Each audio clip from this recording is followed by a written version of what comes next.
Hi there, I'm Alicia Malone, and welcome back to TCM's Star of the Month celebration of Rock Hudson, who would have turned 100 on November 17th. Tonight's theme is Hudson Out West, a selection of his westerns, and he delivered an Oscar nominated performance in the epic western Giant from 1956, directed by George Stevens.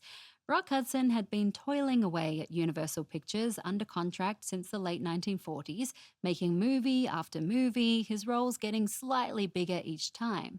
He didn't become a proper movie star until 1954. It was his lead role in the Douglas Sirk melodrama Magnificent Obsession with Jane Wyman that put him on the map. Following that success, Universal promoted Hudson as a matinee idol, and in 1955 he was paired again with Jane Wyman for another melodrama by Douglas Sirk, All That Heaven Allows. Giant was being filmed at Warner Brothers, produced and directed by George Stevens, who asked Universal to borrow Rock Hudson for a lead role. He was second billed to Elizabeth Taylor, and the two play a married couple, Leslie and Bick Benedict, who experience a series of ups and downs over their years living on a Texas cattle ranch. The script was adapted from a best-selling novel by Edna Ferber, and the cast also includes James Dean and Mercedes McCambridge. Giant offered Rock Hudson an incredible opportunity as an actor, playing a complicated and often unlikable man. Clark Gable, William Holden, and Gary Cooper were all considered for the role, but George Stevens decided to choose Hudson after watching him in The Lawless Breed from 1952. Hudson had portrayed a character from youth to old age, and that was exactly what this part required. Hudson was thrilled to work with Stevens. He was a fan of the director's films, especially The Talk of the Town, Woman of the Year, and A Place in the Sun. Hudson said Stevens was like a god to him and that he followed him around like a puppy on set, observing how he prepared and directed.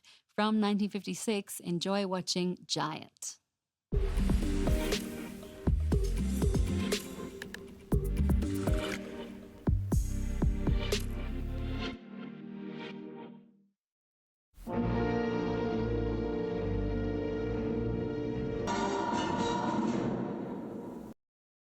Giant was a giant success for director-producer George Stevens, with the film nominated for 10 Academy Awards. 3 of the actors were among those nominees: Mercedes McCambridge for Best Supporting Actress, James Dean with a posthumous Best Actor nomination, and Rock Hudson got his first and only Oscar nomination, also as Best Actor.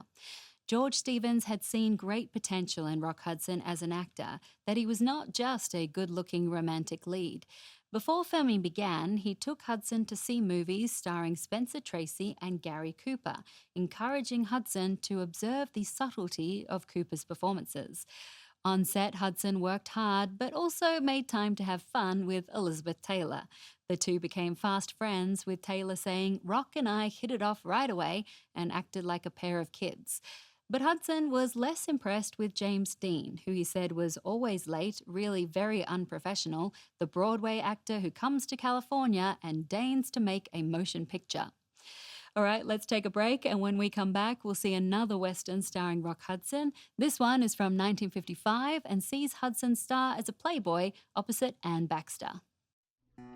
Next on TCM, One Desire, then Gun Fury, and later, Something of Value.